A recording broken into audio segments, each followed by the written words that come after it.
यं ब्रह्मा वरुणेन्द्ररुद्रमरुतस्तुन्वन्ति दिव्यैस्तवैः वेदैः साङ्गपदक्रमोपनिषदैर्गायन्ति यं सामगाः ध्यानावस्थिततद्गतेन मनसा पश्यन्ति यं योगिनो यस्यान्तन्न विदुःसुरासुरगणा देवाय तस्मै नमः। प्रभू, आपल्या व्यक्तिमत्वाच्या अलौकिक सद्गुणांनी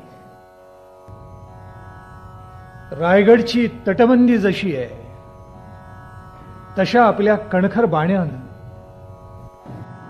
आपल्या स्वराज्याच्या महानमंगल मंत्रानं ज्यांनी स्वातंत्र्याचा होम या भूमीमध्ये पेटवला, जे भारतीय स्वातंत्र्य लढ्याचे साक्षात यशोदायी आणि मंगलदायी असे तिलक झाले, त्या लोकमान्य टिळकांच्या अलौकिक चरित्राला आपल्या चित्तामध्ये धारण करण्यासाठी आणि अंशतः का होईना त्याप्रमाणे आचरण करण्यासाठी या पावन टिळक स्मारक मंदिरामध्ये उपस्थित असलेले सर्व राष्ट्रभक्त, टिळक भक्त भगिनी आणि बांधव, राष्ट्रभक्ती कशी करावी याचं एक सूत्र, सुंदर सूत्र लोकमान्य टिळकांनी सांगितले. लोकमान्य म्हणतात की राष्ट्रभक्ती कशी करावी? ज्याला राष्ट्रभक्ती करायची आहे त्याच्या हृदयामध्ये स्वातंत्र्याची, स्वराज्याची ज्वाला उफाळून आलेली असावी. ज्वालामुखी जसा पृथ्वीच्या अंतरंगामध्ये धगधगत असतो तसा राष्ट्रभक्तीचा ज्वालामुखी हा ज्याला स्वातंत्र्य मिळवायचे, ज्याला स्वराज्य भक्ती करायची त्याच्या हृदयामध्ये धगधगता असावा. पण त्यांनी आपल्या डोक्यावर मात्र बर्फ ठेवून घ्यावं, मस्तक शांत असावं आणि हृदयामध्ये मात्र स्वातंत्र्याच्या, स्वराज्याच्या ज्वाला पेटलेल्या असाव्यात. आपल्यालाही काही वेळेला असा अनुभव येतो नाही? आणि मग अशा वेळेला आपणही डोक्यावर थोडंसं बर्फ ठेवावं आणि शांतपणे आलेल्या प्रसंगाला स्वीकारावं. असं दैनंदिन जीवनातही घडतं, प्रसंग विशेषी संयोजनाच्या बाबतीतही घडतं. पुणेकर उदार आहेत, सहृदय आहेत, अडचणी समजावून घेणारे आहेत. सगळी व्यवस्था करावी पण शेवटी मात्र कोताही केली आणि कार्य राहून गेलं असं व्हावं, असं केव्हा तरी घडतं. म्हणून टिळक म्हणायचे की हृदयामध्ये ज्वालामुखी पेटलेला असावा, मस्तकावर मात्र बर्फ ठेवावा, तरच अशा व्यक्तींच्या हातून काही कार्य घडू शकतं. कोणत्याही कार्यकर्त्याला जो स्वराज्याचा पाईक आहे त्याच्यासाठी दिलेला हा महान मंगल मंत्र आहे टिळकांनी दिलेला. म्हणून तर ताई महाराज प्रकरणामध्ये, इतकं भयानक प्रकरण ज्याला सामोरं जावं लागलं लोकमान्यांना, त्या सगळ्या प्रकरणामध्ये 24 वर्ष लोकमान्यांचं रक्त खाल्लेलं प्रकरण आहे. आणि इतका असून सुद्धा लोकमान्य शांत राहील, तटस्थ बुद्धीनं त्याच्याकडे पाहत राहिलेले, त्यांचा तोल कधीही गेला नाही. लोकमान्य रागावले असतील, प्रसंगी 4-2 शब्द सुनावलेही असतील, पण शेवटपर्यंत शांत राहून शंकरांनी ज्याच्याप्रमाणे हलाहल पचवलं तसं ताई महाराज प्रकरण लोकमान्यांनी पचवलं. आपलं सौभाग्य असं, काल मी त्याचा उल्लेख केला की लोकमान्यांचं महानिर्वाण 1 ऑगस्ट 1920 रोजी झालं आणि त्याच्या अगोदर 8-10 दिवस, फक्त 8-10 दिवस, अगदी थोडका कालखंड आहे की ज्या वेळेला लोकमान्यांच्या बाजूनी हायकोर्टाने निकाल दिला आणि सगळ्या आरोपातून त्यांची मुक्तता केली. लोकमान्यांचं चारित्र्य आणि चरित्र त्याच्या मधून उजळून निघालं पुन्हा एकदा. अगोदर जनतेनं त्यांना शिरोधार्य केलेलंच होतं. या सगळ्या प्रकरणामधून एकही खरका अंगावर न उमटू देता, एकही डाग त्यांच्या चारित्र्यावर न पडता लोकमान्य बाहेर पडले आणि त्याच्यामुळे लोकमान्यांच्या व्यक्तिमत्वाची उंची आणखीनच वाढली. लोकमान्यांचं नाव प्रातस्मरणीय झालं. इतकं करत असताना, राजकीय संघर्ष चालू असताना, राजद्रोहाचे खटले चालू असताना मंडालेच्या तुरुंगामध्ये असताना लोकमान्यांचं लक्ष, घारीचं लक्ष जसं आपल्या पिलावर असतं त्याच्याप्रमाणे जगन्नाथ महाराजांची सगळी जी ही दौलत होती, सगळी मालमत्ता होती त्याच्यावर होती. विश्वस्त या नात्यानं त्यातला खडानखडा जपला पाहिजे याची जाणीव लोकमान्यांच्या मनामध्ये, चित्तामध्ये सदैव होती. आणि म्हणून जगन्नाथ महाराजांचं शिक्षण व्यवस्थित होते की नाही, जगन्नाथ महाराज चांगल्या संगतीत आहेत की नाही, यावर टिळक नित्य लक्ष ठेवून असत. जो दत्तक घेतलेला आहे तो एवढी मोठी स्थावर जंगम मालमत्ता सांभाळायला सक्षम व्हावा, पराक्रमी व्हावा, उदार हृदयाचा व्हावा, स्वातंत्र्य प्रेमी व्हावा, स्वराज्याची आस्था चित्तामध्ये, बुद्धीमध्ये असलेला व्हावा, ही भावना लोकमान्यांच्या मनामध्ये होती. आणि म्हणून जगन्नाथ महाराजांचं सगळं त्यांनी शिक्षण उत्तम प्रकारे पार पाडलं. पहिल्यांदा ओक या नावाचे संस्कृत तज्ज्ञ होते, ओक शास्त्रीच त्यांना म्हणत असत. या ओक शास्त्रींना पाठवून त्यांनी जगन्नाथ महाराजांचं प्राथमिक उत्तमातलं उत्तम शिक्षण केलं, त्यांच्या चित्तावर सुसंस्कार केले. त्याच्यानंतर पानसरेनं पाठवलेलं होतं, त्याच्यानंतर सानेनं पाठवलेलं होतं. ही सगळी मंडळी राहून जगन्नाथ महाराजांचं शिक्षण करती झाली. आणि प्रत्येक वेळेला जगन्नाथ महाराजांच्या मनामध्ये पराकोटीचा कृतज्ञ भाव या लोकमान्य टिळकांच्या बद्दल होता. लोकमान्य टिळकांचं ऋण आपल्यावर किती झालं, कारण लोकमान्यांनी जर आग्रह धरला नसता तर जगन्नाथ महाराजांना दत्तक घेतलं गेलं नसतं. ही कृतज्ञतेची भावना जगन्नाथ महाराजांच्या हृदयामध्ये सदैव राहील. पुढे तर एकदा सरदार ग्रहामध्ये त्यांनी लोकमान्यांना नमस्कार करून विचारलेलं होतं की मी आयुष्यामध्ये कसं वावरावं, कसं वागावं याचं मार्गदर्शन मला करा. आणि लोकमान्यांनी सगळ्या जीवनाचं जणू काही रहस्य उलगडून दाखवलं. जगन्नाथ महाराजांना सदाचार कसा असावा, नीतिमत्तेचं पालन कसं करावं, धर्माला अनुसरून वाटचाल कशी करावी, स्वराज्याची आस्था चित्तामध्ये कशी असावी, स्वातंत्र्यासाठी योगदान कसं द्यावं, या सगळ्या गोष्टींचा उलगडा लोकमान्यांनी स्वतः केलेला होता. आणि जगन्नाथ महाराज जणू कृतार्थ झाले. हे जे सगळं ताई महाराज प्रकरण झालं आपल्याला नवल वाटेल.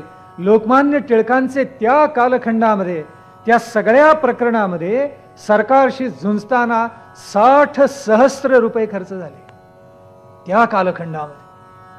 आणि याची जाणीव जगन्नाथ महाराजांच्या हृदयामध्ये होती, त्यांच्या चित्तामध्ये ती बोच होती. जगन्नाथ महाराज जरा मोठे झाले आणि त्यावेळेला शेवटी चिरोल विरुद्ध खटला लढवण्यासाठी लोकमान्यांनी लंडनला पुढे जायचा निश्चय केला. त्यावेळेला जगन्नाथ महाराजांनी लोकमान्यांना विनंती केलेली होती. आणि जगन्नाथ महाराज म्हणाले, दादा या सगळ्या प्रकरणामधले आपले 60 सहस्त्र रुपये खर्ची पडले हे मला ज्ञात आहे.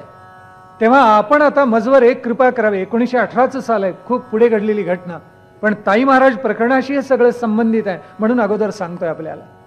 त्यावेळी जगन्नाथ महाराज म्हणाले की दादा आता एवढी तरी विनंती आमची मान्य करावी. या सगळ्या प्रकरणामध्ये आपल्याला फार सहन करावं लागले, आपले पैसे इतके खर्च झालेले आहेत. माझी एकच आपल्याला प्रार्थना आहे, मी 60 सहस्त्र रुपये आपल्याला देतो, तेवढे स्वीकारावे. त्यावेळी लोकमान्य हसले आणि ते म्हणाले, म्हणजे तुम्ही आम्हाला आपल्या घरातले मानत नाही वाटतं. जिथे आप्त असतात तिथे देण्या घेण्याचा प्रश्नच उद्भवत नाही. किती निस्पृह मनुष्य. एका पैबद्दली ममता किंवा आस्था कधीही वाटली नाही. विश्वस्त म्हणजे खरा विश्वस्त. आणि म्हणून लोकमान्य म्हणाले, आम्हाला काय परक मानता आपण? परक मानायची गरजच नाहीये. आम्ही विश्वस्त आहोत आणि कर्तव्य बुद्धीने आम्ही जे केलं ते न्यायच होतं, ते धर्माला धरूनच होतं, सदाचाराला धरून होतं. आम्ही काही विशेष केलं असं आम्हाला वाटत नाही. लोकमान्यांचे उद्गार आहे. त्यावेळी जगन्नाथ महाराजांना खरंच भरून आलं आतून. ते हट्ट सोडेनात आपला. ते म्हणाले, कसंही करून हे 30,000 रुपये घ्या. त्यावेळेला असं झालेलं होतं की विश्वनाथराव या नावाचे जे लोकमान्यांचे चिरंजीव ते मृत्यू पावलेले होते. लोकमान्यांना 3 मुली आणि 3 मुलं झाली. त्यातला सगळ्यात थोरला जो विश्वनाथ तो मृत्यू पावला. म्हणून लोकमान्य असं म्हणत असत की जगन्नाथ हा माझा मुलगाच आहे. त्यावेळी लोकमान्य जगन्नाथ महाराजांना म्हणाले की आपण आता असं करूया, 60,000 मला देणार ना तर मी तुम्हाला माझा 3रा पुत्रच समजतो. तेव्हा यातले 30,000 रुपये आपण माझे पुत्र आहात या नात्यानं तुम्ही मला जे 60,000 रुपये देऊ केले त्यातली निम्मी रक्कम मी तुम्हाला पुत्र या नात्यानं देतो, तिचा स्वीकार करा. आता जगन्नाथ महाराजांना काही म्हणताच येईना, नाईलाजानं का होईना त्यांना ती रक्कम स्वीकारावी लागली. तेव्हा निम्मी रक्कम कमी झाली. कमी झाल्याबरोबर लोकमान्य पुन्हा असं म्हणाले, आता उरले 30 सहस्त्र रुपये. आता याचं आपण असं करूया, आपल्या बंगल्याला लागून जी सगळी मोठी जागा आहे ती न्यू पुणा कॉलेजला हवीच आहे. त्याची रक्कम साधारणतः 30,000च्या घरामध्ये जाईल. तेव्हा त्याच्यासाठी ती रक्कम आपण खर्ची टाकू म्हणजे झालं. थोडक्यात टिळकांनी अतिशय युक्तीनं स्वतःकडे एक पैसाही घेतलाच नाही. जगन्नाथ महाराजांचं हृदयही दुखवलं नाही. आणि या सगळ्यातून मार्ग तर असा काढला, 30,000 परत दिले आणि पुन्हा एका संस्थेचं भलं करून टाकलं. केवढी जागा होती पंडितांच्याकडे. जगन्नाथ महाराजांनी जी देऊ केलेली, आज सगळी जागा जी प्रचंड पसरलेली आपल्याला दिसते शिक्षण प्रसारक मंडळीची, आज आपण जिथे बसलेलो आहोत ती, त्याचा परिसर, लोकमान्य नगरची बरीचशी जागा, ही सगळी पंडितांच्याकडे होती. आजचे प्रचंड मैदान आपल्याला दिसतं ते सगळे जगन्नाथ महाराजांच्या कृपेनं लाभलेलं आहे. त्यावेळेला त्यांनी असं सांगितलं, ही जागा देऊन टाका सगळे, आणि त्याचा आदर केला लोकमान्यांच्या. पण त्याची जी रक्कम त्या कालखंडामध्ये होत असे त्याची परतफेड लोकमान्य टिळकांनी केली. 60 सहस्त्र रुपयाचा विनियोग करून टाकला. एक छदाम स्वतःकडे लोकमान्यांनी घेतला नाही. आणि लोकमान्यांनी जगन्नाथ महाराजांना सन्मार्गाची दिशा दाखवली. शेवटपर्यंत जगन्नाथ महाराजांच्या मनामध्ये लोकमान्य टिळक म्हणजे दैवत होतं. दैवतासारखं पूजन केले जगन्नाथ महाराजांनी. इतका कृतज्ञतेचा, ऋणाचा भाव जगन्नाथ महाराजांच्या चित्तामध्ये राहिला. यावेळेला 1905-06 साल उलटून गेलेलं होतं आणि दिवाणी खटला सुरू झाला होता. 1904 साली लोकमान्य फौजदारी खटल्यातून बाहेर पडले. आणि त्यावेळेला राष्ट्रीय शिक्षणाची चळवळ लोकमान्यांनी हातामध्ये घेतली. लोकमान्यांच्या मनामध्ये असं होतं की आपल्या विद्यार्थ्यांना जे शिक्षण मिळतं ते आपल्या मातीतून फुललेलं असावं, आपल्या धर्मसंस्कृतीमधून निर्माण झालेलं असावं. त्याचे दृढमूल संस्कार आमच्या विद्यार्थ्यांवर व्हावेत. विद्यार्थ्यांना त्यांनी जो उपदेश केला इतका सुंदर आहे म्हणून सांगू, विलक्षण सुंदर आहे. त्याच्यात त्यांची 2 वाक्य तर फार मोलाची आहेत, अमोलिक आहेत म्हणा. लोकमान्यांनी असं म्हटलेलं होतं की अरे मानव जन्म आहार विहारासाठी नाही. काय वाक्य आहे! मानव जन्म आहार विहारासाठी नाही, ते तर काय पशुही करतात. पण त्याच्या पलीकडे जाऊन काही केलं तर तुम्हाला मनुष्य म्हणता येईल. आहार निद्रा भयमैथुनंच सामान्य मेतत पशुभिर नराणाम. संस्कृत भाषेमध्ये सुभाषित आहे. आहार निद्रा भय आणि मैथुन मानव आणि पशु या दोघांना सारखं असतं. मग मानव वेगळा कसा? धर्मोही तेषाम अधिको विशेष म्हटलेला आहे. धर्म हा केवळ मानवाला असतो, पशुला नसतो. आणि धर्माची जी अनंत अंग असतात ती अलंकारासारखी धारण करण्यामध्ये केवळ मानव हाच समर्थ असतो. म्हणून लोकमान्य असं म्हणतात की अरे आहार विहारासाठी का असतो, मानवाचा जन्म नाही. म्हणून पशुसारखं आयुष्य जगू नका. आत्मोन्नत व्हा, राष्ट्रहिताचा विचार सदैव करा. असा विचार तुमच्या चित्तामध्ये ज्या वेळेला जागेल त्यावेळेला पाहता पाहता आपल्या देशाला स्वातंत्र्य मिळाल्याशिवाय राहणार नाही. केवढा सुंदर विचार लोकमान्य पदोपदी प्रत्येक क्षणाला करत होते. त्याचं हे बोलकं उदाहरण आहे. आमच्या इतिहासामध्ये तर अशी अनंत उदाहरण आहे. बापू गोखले हे शेवटचे आपले सेनापती, स्वराज्याचे, मराठेशाहीचे, पेशवाईचे शेवटचे सेनापती. त्यांना फितूर करण्यासाठी ब्रिटिश सरकारने फार मोठ्या प्रमाणावर प्रयत्न केलेला होता. ब्रिटिश सरकारने एका एतद्देशीय माणसालाच पाठवलं त्यांच्याकडे. त्या माणसाचं नाव होतं लिंगो भगवान. त्याला लाज कशी वाटली नाही, आपलं नाव तरी त्यांनी बदलायला हवं होतं. लिंगो भगवान, ब्रिटिशांच्या तर्फे आलेला मनुष्य. आणि प्रयत्न काय करतोय की बापू गोखलेंनी शस्त्र खाली ठेवावं. त्यांनी ब्रिटिशांचा निरोप दिला आणि सांगितलं भरभरून सरफराजी होईल आपली, आपण म्हणाल तितकं धन आपल्याला मिळेल, आपण एकच करा, सेनापती पदाचा त्याग करा आणि तलवार खाली ठेवा. बापू गोखलेंनी सांगितलं आमच्या वीर कुळाला बट्टा लागेल, काळीमा लागेल. आपण म्हणता पण स्वामीद्रोह म्हणजे राष्ट्रद्रोह आहे असं मी समजतो. राष्ट्रद्रोह माझ्या हातून कदापि होणार. आपण वाटेल तितक्या दौलतीबद्दल बोलता आहात, त्रिभुवनाचं राज्य मला जरी दिलात तरी स्वामीद्रोह आणि राष्ट्रद्रोह माझ्या हातून घडणार नाही. त्यावेळी थप्पड मारल्यासारखा तो मनुष्य परत गेलेला होता आणि तलवार गाजवून बापू गोखलेंनी वीर मरण पत्करलं.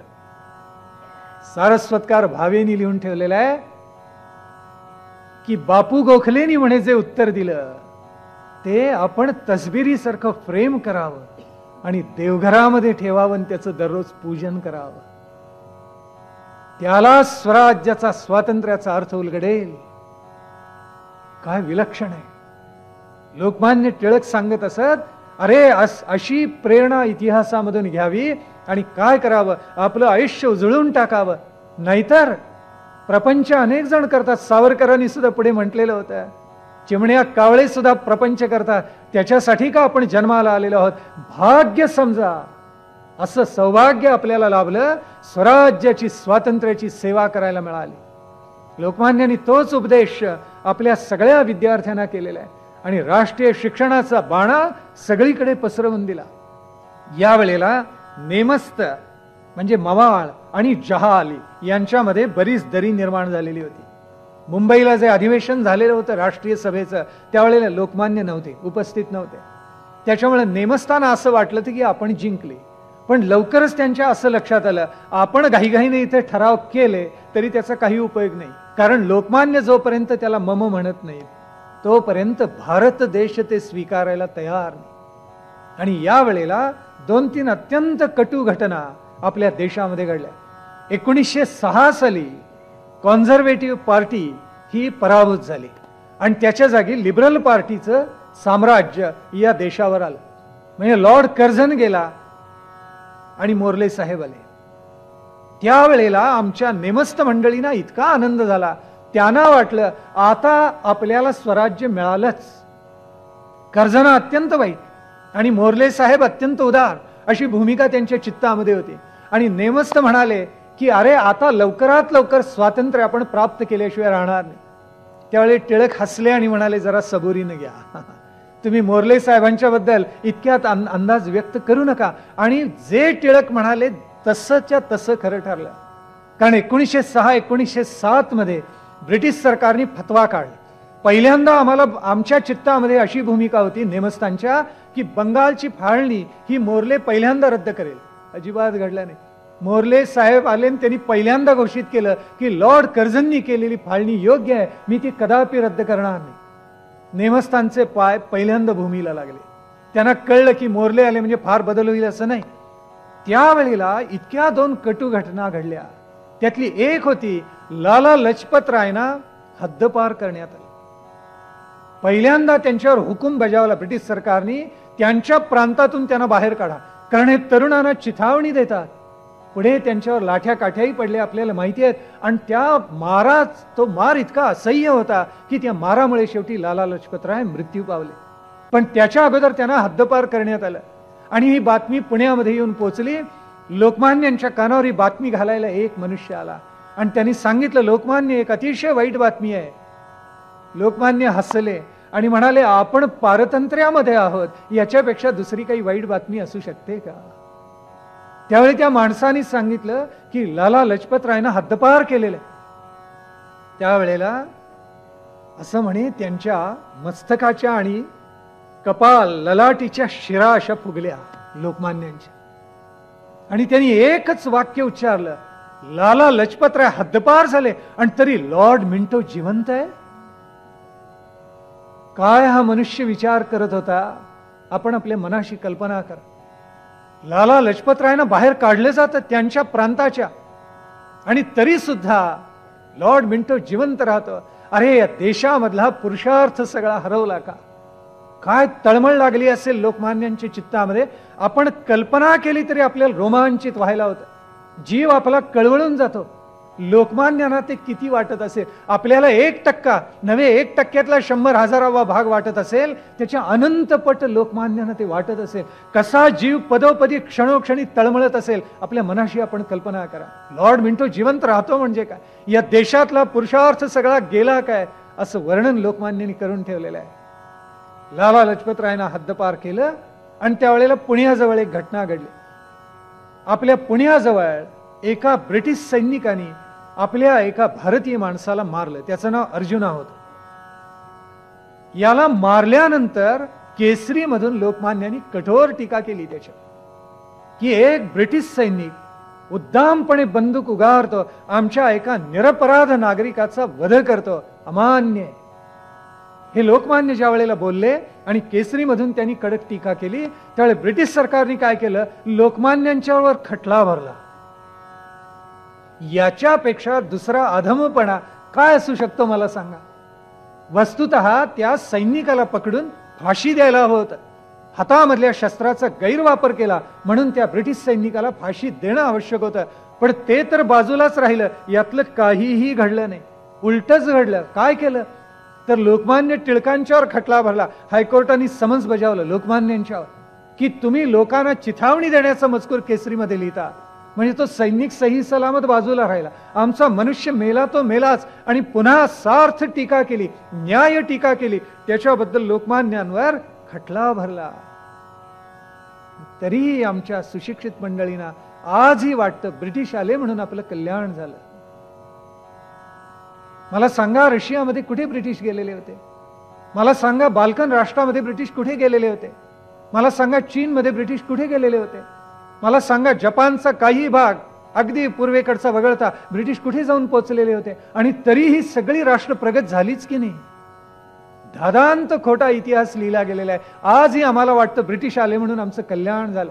आम्हाला लाज वाटली पाहिजे. खरं तर 150 वर्ष इतके अनन्वित अत्याचार केलेले आहेत. लाला लजपतरायनं हद्दपार केलं आणि एक कटू घटना लागोपाठ घडली. आमची एक भगिनी जिचं नाव वीरनवाली होतं, ती रावळपिंडीला आपल्या भावाकडे भेटायला निघालेली होती आणि ती रेल्वेतून प्रवास करत होती. मध्यरात्री रेल्वे एका स्थानकावर थांबली. त्या कालखंडामध्ये सलग प्रवास होत नसे, त्याच्यामुळे या वीरनवालीला रात्री त्या रेल्वे स्थानकावर थांबावं लागलं. आणि थांबावं लागल्यानंतर मध्यरात्रीची वेळ होती, तिथे स्त्रियांसाठी जी जागा होती त्या तिथे जाऊन ती वीरनवाली थांबली. रावळपिंडीला दुसऱ्या दिवशी प्रवास सुरू होणार होता. ती तरुणी एकटीच आहे आणि तिच्याबरोबर पुरुष मनुष्य कोणीही नाही. हे तिथला जो स्थानकाचा प्रमुख होता त्यांनी पाहिलं आणि तो ब्रिटिश होता. त्याचं नाव होतं मूर. त्या मुराने काय केलं असेल, तो मध्यरात्री उलटून गेल्यानंतर त्या खोलीमध्ये घुसला आणि वीरनवालीवर त्यांनी बलात्कार केला. एवढंच करून तो थांबला असं नाही, त्याला मदत करणारा एक दुसरा पापात्मा त्याच्याबरोबर होता आणि त्याचं नाव होतं फाजलुद्दीन. मूरनी पहिला बलात्कार केला आणि नंतर दुसरा बलात्कार या फाजलुद्दीननी केला. त्या स्त्रीनं पोलिसांच्याकडे धाव घेतली. त्यावेळेला पहिल्यांदा तिची तक्रार पोलीस लिहूनच घेईनात. पुढे हे सगळं प्रकरण लोकमान्यांना कळलं आणि गंगाधर पंत देशपांडेंनी आपल्या आठवणीत लिहून ठेवलेलं आहे, लोकमान्यांच्या आयुष्यातला एकमेव प्रसंग असेल किंवा एकच ती रात्र असेल की त्या दिवशी लोकमान्य झोपले नाही. गंगाधर पंत देशपांडेंनी असं लिहिलेलं आहे, रात्रभर मनुष्य हा तळमळत होता. असं वाटत होतं की स्फोट होणार, याचं शरीर फुटणार की काय. शिरा अशा फुगून आलेल्या होत्या मस्तकावरच्या. काय वाटलं असेल लोकमान्यांना. एक रात्र आहे, कितीही प्रतिकूल प्रसंग असो, लोकमान्य झोपले नाही तसं कधीही झालं. तुरुंगामध्ये गेले तरी शांतपणे झोपत असत.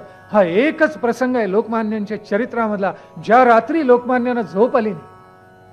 तळमळत होते रात्रभर. गंगाधर देशपांडेंनी लिहिले, शेवटी मला भीती वाटायला लागली. काय स्फोट होतो आता टिळकांचा कळत नाही.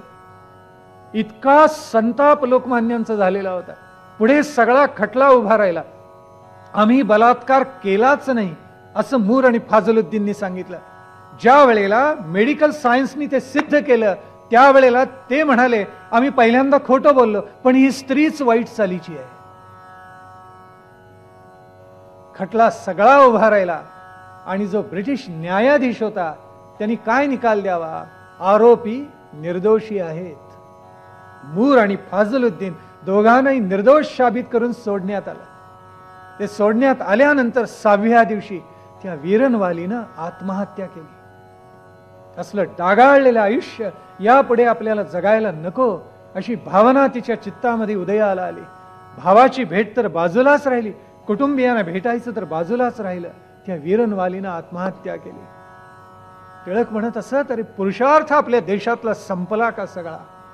जिथे अशा पराभूत वृत्तीची माणसं देशात जगतात त्यांनी स्वातंत्र्याच्या गप्पा कशाला कराव्यात. संताप झालाय लोकमान्यांचा. पुढे ज्या वेळेला मोर्ले आला या मोर्लेनं लॉर्ड कर्झननी केलं तेच केलं, काही बदल केला नाही. फक्त तो म्हणायचा मी उदार मतवादी आहे, मी मिल वाचलेला आहे, जॉन स्टुअर्ट मिलचा मी पाईक आहे, त्याच्याबद्दल लिहिलेलं आहे. हे केवळ बोलण्यापुरतं होतं. लोकमान्य टिळक म्हणत असत, हा उदार मतवाद, हे तत्वज्ञान, ही मतप्रणाली ही कुठपर्यंत असते, स्वदेश बांधवांच्या संदर्भात काही आलं की ती सगळी संपते.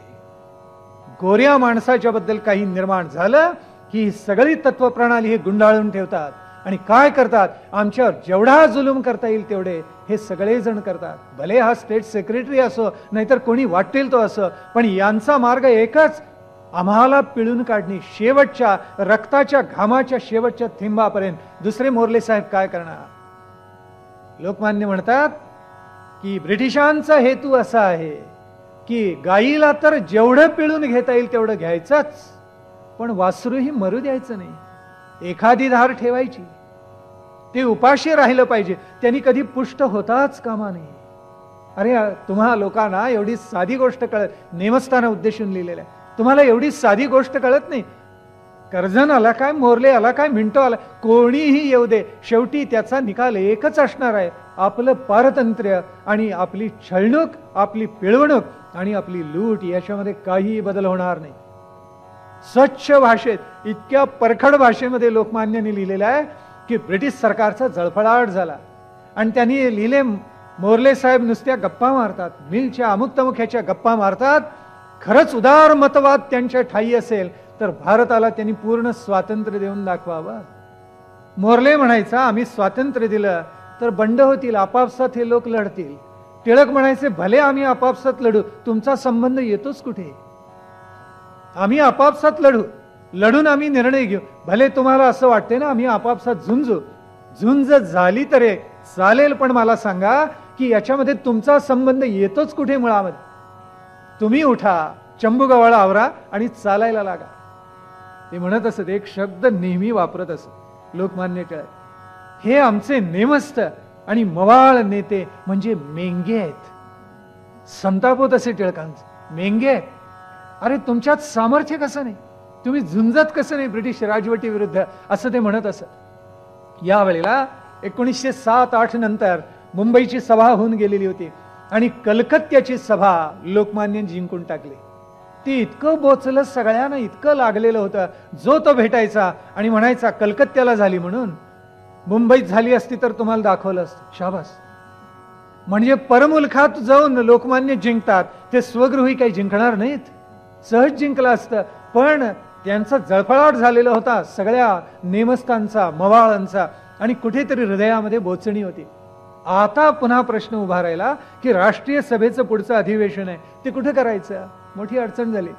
कारण आता समजा कुठेही अधिवेशन केलं तरी लोकमान्य येणार, लोकमान्य आले की त्यांचे समर्थक येणार, आपल्याला डावलणार आणि सभा लोकमान्य गाजवणार. राष्ट्रीय सभा म्हणजे लोकमान्य टिळक हे समीकरण होणार. हे होता कामा नये. आणि म्हणून त्यांनी एक डाव रचला. त्यांनी पहिल्यांदा चाचपणी केली, नागपूरला करून बघायचं का?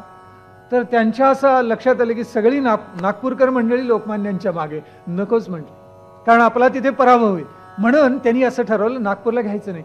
दुसरी कलकत्त्याला करायचा प्रयत्न झाला. मग त्यांच्या असं लक्षात आला अगोदरचा सगळा विजय हा लोकमान्यांनी तिथेच मिळवलेला आहे, नको. मद्रास, तिथे जाऊन मवाळांनी चाचपणी केली आणि शेवटी त्यांच्या लक्षात आलं कुठेही गेलो तरी लोकमान्य आपला पाडाव करणार. आता काय करायचं? म्हणून त्यांनी असं केलं, रासबिहारी घोष यांना अध्यक्ष करायचं असं नक्की केलं.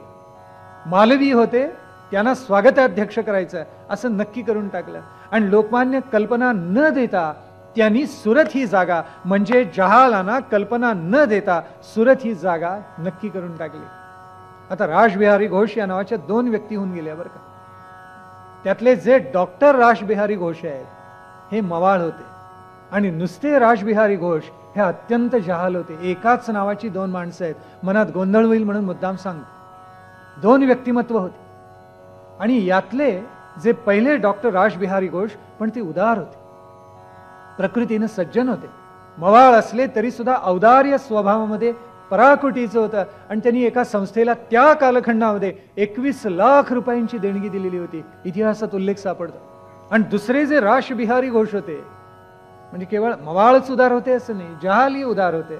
औदार्य ही काही मवाळपण किंवा जहालपण याच्यावर अवलंबून नसतं. रासबिहारी घोष दुसरे जे होते ते बंगालमधले अत्यंत महान क्रांतिकारक, अनेक लढ्यामध्ये भाग घेतलेले, बॉम्ब गोळे तयार केलेले, बॉम्ब टाकलेले, बंदुका चालवलेल्या. एका बॉम्ब स्फोटामध्ये इतके जखमी झालेले होते की मृत्यूशय्येवर होते, पण शेवटच्या क्षणापर्यंत झुंजलेले होते. पुढे आझाद हिंद सेनेचे पायीक झाले. इतिहास कदाचित आपल्याला माहिती असेल, पण हे दोन्ही वेगळे आहेत. याच्यापैकी जर डॉक्टर रासबिहारी घोष आहेत ते मवाळ होते, तेव्हा त्यांना स्थान द्यावं आणि काय करावं तर सुरतेची काँग्रेस भरवावी असं ठरवण्यात आलं. जहाला नाही ज्या वेळेला कळलं त्यावेळेला टिळक म्हणाले, अरे का काळजी करता, आपण जाऊया आणि मवाळांचा त्यांच्याच घरात पाडाव करूया. दुर्दम्य आत्मविश्वास आणि सगळी तयारी झाली. सुरतेला काँग्रेस भरवायची असं नक्की झालं. सिंधी व्यापारी, गुजराती व्यापारी यांनी प्रचंड पैसा देऊ केला आणि सुरतमध्ये राष्ट्रीय सभेचं अधिवेशन व्हावं हे नक्की करण्यात आलं. हे ज्या वेळेला नक्की झालं त्यावेळेला टिळक आपल्या सगळ्या समर्थकांना घेऊन निघाले. त्याच्यामध्ये अनेक मंडळी होती. दादासाहेब खापर्डेंच्या सारखे पाठीराखे लोकमान्यांचे होते आणि सगळा फौज फाटा घेऊन लोकमान्य सुद्धा तिथे दाखल झाले. लोकमान्यांनी पहिली मागणी अशी केलेली होती की सुरत राष्ट्रीय सभेचे जे अधिवेशन आहे त्याला लाला लजपतरायांना अध्यक्ष करा. आता लाला लजपतराय म्हणजे या सगळ्या मवाळांना वाटलं आपल्या आस्तणीमधला निखाराच होईल. नको रे बाबा, तो आपल्याला जाळल्याशिवाय राहणार नकोच. आस्तणीमधला निखारा म्हणजे वाईट अर्थाने नाही, पण त्याला जर आपण स्वीकारला तर मवाळांचं घरच तो जाळल्याशिवाय राहणार नाही. कारण लाला लजपतरायांचे विचार आणि लोकमान्यांचे विचार अगदी जुळतात. तेव्हा ही जबाबदारी आपण कशासाठी घ्यायची, नकोच म्हणाल. म्हणून लाला लजपतरायांचं नाव त्यांनी डावललं आणि घोषांना अध्यक्ष म्हणून नियुक्त सुद्धा करून टाकलं. कोणत्याही जहाल प्रतिनिधीला न बोलावता आपापसात मतदान करून त्यांनी घोषितच करून टाकलं की घोष हे अध्यक्ष आणि स्वागताध्यक्ष जर कोण असतील तर ते अर्थात मालवी आहेत म्हणून. लोकमान्यांना हा सगळा डाव बरोबर उलगडलेला होता आणि त्यावेळेला त्यांनी 2 अग्रलेख लिहिलेले होते. त्यातला एक अतिशय कठोर लिहिलेलं होतं, देशाचे दुर्दैव म्हणून लिहिलेलं होतं आणि त्याच्यावर ब्रिटिश सरकार प्रचंड जोड उठवलेली होती. अनेकांनी त्यांना सांगितले तर लोकमान्य सबूर, फार कठोर टीका होतीये, भयंकर घडेल याच्यामधून कदाचित. लोकमान्य म्हटले घडलं तर घडलं. त्यांना एकाने प्रश्न विचारला की लोकमान्य आहोत, तुरुंगवास घडेल, आपल्याला काही वाटत नाही का? त्यावेळेला लोकमान्यांनी जे उत्तर दिलं ते लोकविलक्षण होतं. लोकमान्यांनी जे उत्तर दिलं ते असं होतं. लोकमान्य म्हणाले, तुरुंगवास म्हणजे माझी विश्रांती आहे. भले मला किती संकटांना तोंड द्यायला लागो, मी हे करणारच. लोकमान्यांनी कठोर टीका केली. देशाचे दुर्दैव, ब्रिटिश आमच्याशी कसे वागतात आणि आजपर्यंत ब्रिटिशांशी आम्ही कसे वागलो याचा सगळा ऐतिहासिक तपशील त्यांनी अग्रलेखामध्ये मांडलेला होता. आणि काय काय अन्यायाचा वरवंटा ब्रिटिशांनी आपल्यावर फिरवला त्यांची पापच सगळी त्याच्यामध्ये अग्रलेखामध्ये मांडलेली होती. आणि त्याच्यामध्ये लोकमान्य असं म्हणतात की अरे, ज्या तुम्ही जॉन स्टुअर्ट मिलचा उल्लेख करता, ज्या पाश्चात्य पंडितांचं तत्वज्ञान तुम्ही आम्हाला शिकवता, त्या सगळ्यांनी एकच सांगितलेलं आहे, काय? मनुष्य जन्मतः स्वतंत्र आहे, त्याला पारतंत्र्यामध्ये टाकणं हे पाप आहे आणि ब्रिटिशांनो तुम्ही हे सगळं पाप करता आहात. या देशाला पूर्ण स्वातंत्र्य मिळायला पाहिजे. हे सगळं लोकमान्य त्यावेळेला लिहित होते आणि सरकारची वक्रदृष्टी लोकमान्यांच्याकडे केव्हाच खरं तर वळलेली होती, धुमसत होते. त्याचं कारण आहे, 1.5 वर्ष पहिला राजद्रोहाचा खटला झाल्यानंतर लोकमान्यांना 1.5 वर्ष शिक्षा झाली. पुढे मॅक्स मुल्लरनी आवाज उठवला आणि म्हणून 51 आठवड्यानंतर लोकमान्यांची सुटका झाली. पण ब्रिटिश इतके पक्के व्यापारी, गणिताच्या बाबतीत इतके पक्के की लोकमान्यांना सोडताना त्यांनी लिहून घेतलेलं होतं, 6 महिन्याची आत्ता माफी दिली खरी, पण हे 6 महिने ब्रिटिश सरकार आपल्याकडे राखून ठेवते. पुन्हा केव्हाही त्यांना असं वाटलं ब्रिटिश सरकारला तर ते 6 महिने पुन्हा टिळकांना तुरुंगामध्ये जावं लागेल. हे लिहून घेऊन सही घेतलेली होती. टिळक ज्या वेळेला बाहेर पडले त्यावेळी ते म्हणाले 6 महिने काय, 6 वर्ष तुरुंगात जायची तयारी आहे, पण स्वातंत्र्यासाठी स्वराज्यासाठी झगडेनाच. हा निश्चय करून लोकमान्य बाहेर पडले. आणि पुढे गंमत अशी झाली, सुरतेचं अधिवेशन सगळं भरलं, प्रचंड जंगी तयारी करण्यात आलेली होती. हार तुऱ्याने प्रत्येकाचं स्वागत होत होतं आणि गुलाब पाणी अत्तर पाणी सगळ्यांच्यावर उडवलं जात होतं. पैसा भरपूर गोळा करण्यात आलेला होता आणि मवाळांनी त्यावेळेला ठराव एक पास केलेला होता. त्याच्यामध्ये 3 कलम त्यांनी टाकलेली होती. पहिलं कलम असं, आम्ही जे काही करू ते नेमस्तपणे करू, मवाळपणाने करू, विनंती अर्ज याद्वारे करू, या पलीकडे जाऊन कोणताही जहाल मार्ग, कोणताही क्रांतीचा मार्ग आम्ही स्वीकारणार नाही. पहिलं कलम झालं. दुसरं कलम असं होतं की ब्रिटिश सरकारच्या छायेखाली राहून, अरे काय शब्द तरी वापरले, ब्रिटिश सरकारच्या छायेखाली राहून आम्हाला जेवढी सुधारणा करता येईल तेवढी आम्ही सामाजिक आणि धार्मिक सुधारणा करू. कलम नंबर 2. कलम नंबर 3, या दोन्ही कलमांना अनुकूल असे जेवढे कार्यक्रम राबवता येतील तेवढे कार्यक्रम आम्ही राबवू. 3 कलमामध्ये त्यांनी सगळी मांडणी करून टाकलेली होती. आणि लोकमान्यांनी वाचलं त्यावेळी ते हसलेले होते. ते म्हटले, आमच्या बांधवांना केव्हा अक्कल येणार कोणा असतं. एका लेखामध्ये त्यांनी असं लिहिलेलं आहे, आपण काही वेळेला ब्रिटिशांना दूषण देतो, त्यांना मूर्ख म्हणतो, पण मूर्ख ते नाहीत, आमचेच बांधव आहेत. आमच्याच मूर्ख बांधवांना कळत नाही की आत्महित कशात आहे. त्यांना जे आत्महित वाटतं ते परहित आहे. त्यात ब्रिटिशांचा डाव साधला जाणार आहे, त्याच्यामुळं आपल्याला त्यातून काही लाभ होणार आहे असं मुळीच समजू नये. स्पष्ट स्वच्छ उल्लेख लोकमान्य टिळकांनी केलेला आहे. आपलं दुर्दैव असं की आपल्या बांधवांना त्यातून जाग आली नाही. लोकमान्य टिळकांचा भाव हृदयापर्यंत, चित्तापर्यंत जाऊन पोहोचला आणि लोकमान्यांच्यावर खटला भरायचं असं सरकारच्या मनात त्यावेळेला यायला लागलेलं होतं. आणि त्यावेळेला एक जनप्रवाह असा निर्माण झालेला होता की गोखले लंडनमध्ये होते आणि त्यांनीच ब्रिटिश सरकारला फूस लावली. कारण माणसं सारखी त्यांना भेटायला येत असत. रुदरफोर्ड या नावाचे प्रख्यात वकील लंडन शहरामध्ये होते आणि त्यांनी गोखलेंना काही प्रश्न विचारलेले होते आणि ते लंडन टाइम्समध्ये प्रकाशितही झालेले होते. त्याचा परिणाम असा झाला की लोकमान्यांच्या विरुद्ध प्रतिकूल मत गोखल्यांच्या मुलाखतीमुळे निर्माण झालं आणि हे सगळं लोण भारतामध्ये येऊन पोहोचलं आणि त्याचा प्रतिकूल परिणाम जनमतावर झाला. इकडे सुरतेचं अधिवेशन सगळं जमा झालेलं आणि पहिल्यांदा मामूली पहिले उपचार जे होतात ते सगळे झाले. स्वागताध्यक्ष म्हणून मालवी यांनी भाषण केलं. ते भाषण केल्यानंतर सुरेंद्रनाथ बॅनर्जी बोलायला उभे राहिले आणि तिथून सगळी गडबड सुरू झाली. त्या मंडपामध्ये असंख्य प्रतिनिधी भरलेले होते. त्यांनी गडबड करायला प्रारंभ केला. सुरेंद्रनाथ बॅनर्जींचं भाषण कोणी नीट ऐकून घेईना. त्यावेळी मालवी घाबरली, मवाळ मंडळी घाबरली आणि त्यांनी काय केलं, घाईघाईने एक सूचना मांडली आणि सांगितलं की अध्यक्ष म्हणून घोष यांचं नाव आलेलं आहे आणि ते संमत झालेलं आहे. कसं संमत झालं? आम्ही जर ते मान्यच केलेलं नाही, लोकमान्य म्हणाले, तर ते संमत कसं झालं?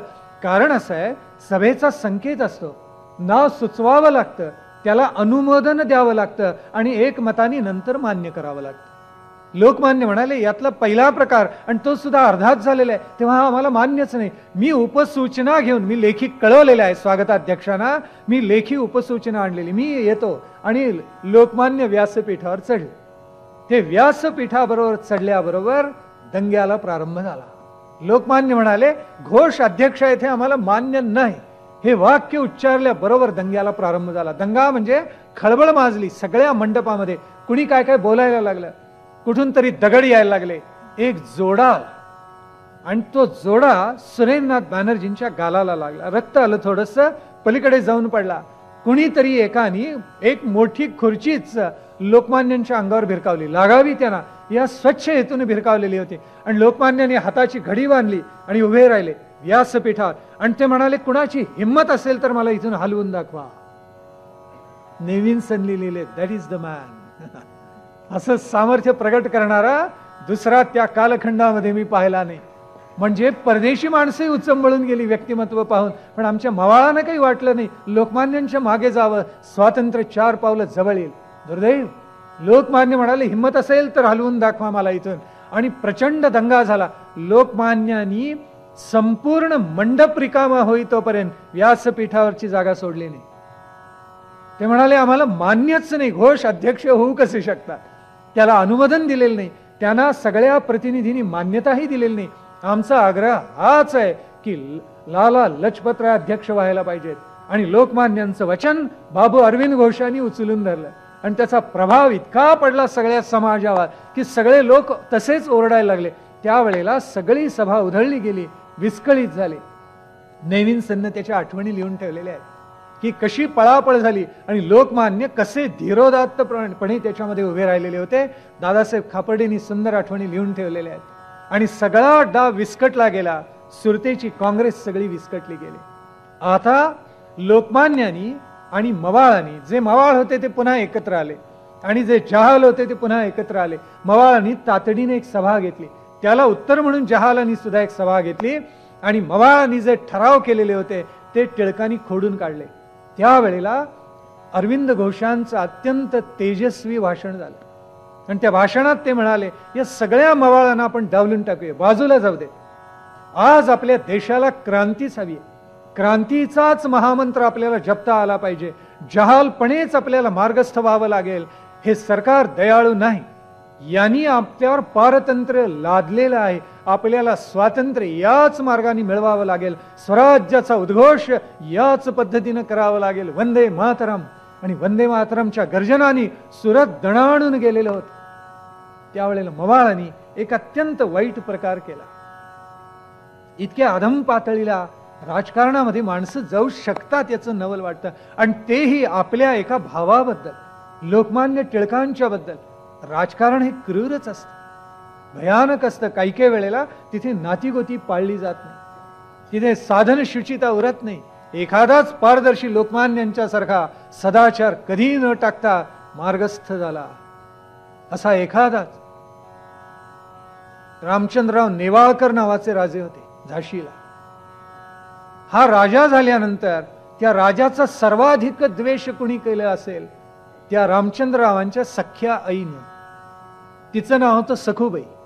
आणि त्या सखूबाईला असं वाटलं, हा रामचंद्रराव गादीवर येतो म्हणजे काय, गादी मला पाहिजे. काय भयानक, काय किती तामसी महत्वाकांक्षा राजकारणात असू शकते. एवढं करून ती बाई थांबली नाही. तिने काय केलं, रामचंद्रराव, त्या झाशी शहराच्या बाहेर एक तलाव आहे, त्या तलावाचं नाव आहे महालक्ष्मी तलाव. तिथे रामचंद्रराव पोहायला जात असत. या आईनं त्या रामचंद्ररावांच्या असं ठरवलं, आज आपल्या पोराला मारायचं. आपल्या सैनिकांच्या करवी तिनं त्या महालक्ष्मी तलावाच्या पाण्यामध्ये खाली भाले खोचून ठेवले. पाती त्याची वर आहे तशी, टोक वर आहे तसे. यांनी वरून उडी टाकली की ती भाल्यावरच पडावी आणि क्षणार्धात हा मृत्युमुखी पडावा रामचंद्र. अशी योजना त्या रामचंद्राच्या आईनी करून ठेवलेली होती. आणि त्यावेळेला महाराष्ट्रामधला एक सेवक त्या रामचंद्ररावांच्या पदरी होता. त्याचं नाव होतं लालू कोदुलकर.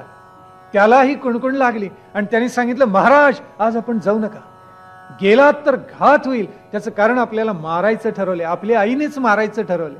रामचंद्ररावांनी सैनिक पाठवले आणि महालक्ष्मीच्या तलावात उतरवले. तर खरंच आत भाले लावलेले होते. शेवटी त्या सखूबाईंना कैदेत पडावं लागलं. किती भयानक इतिहास. पण रामचंद्रराव उदार, काही काळ टाकलं कैदेत, पुन्हा मुक्तता करून टाकली आणि सांगितलं, आईसाहेब सन्मार्गाने चाला. लोकमान्य टिळक ज्या वेळेला सुरतेमध्ये आले त्यावेळेला काही जणांनी जातीयवादावर राजकारण करायचा प्रयत्न केला. सुरतेमध्ये असं पसरवलं की अरे हा ब्राह्मण आहे, याला जवळ करू नका, हा काय करेल सांगता येत नाही, हा जहाल आहे. आणि एका रात्रीमध्ये पत्रकं वाटलेली होती. त्याचा आशय असा होता की हा जहाल आहे. इतिहासामधले जहाल लोक तुम्हाला माहिती आहेत. शिवाजी महाराज आपल्या इथे येऊन 2 वेळेला सुरत लुटून गेले. अरे काय ऐतिहासिक संदर्भ देता. सुरत त्यावेळी मोगलांच्या ताब्यामध्ये होती आणि म्हणून शिवाजी राजांना स्वराज्य साधनेसाठी ती लुटावी लागली. कारण प्रचंड सरदार येऊन स्वराज्यावर कोसळलेले होते. शाहिस्ते खानाने स्वराज्याची माती केलेली होती.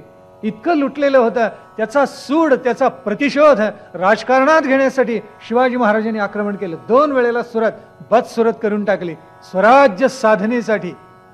या पत्रकात म्हटलेलं होतं की अरे 2 वेळेला शिवाजी महाराजांनी सुरत लुटलेली आहे, सावधान, आता 3ऱ्या वेळेला लोकमान्य टिळक लुटतील.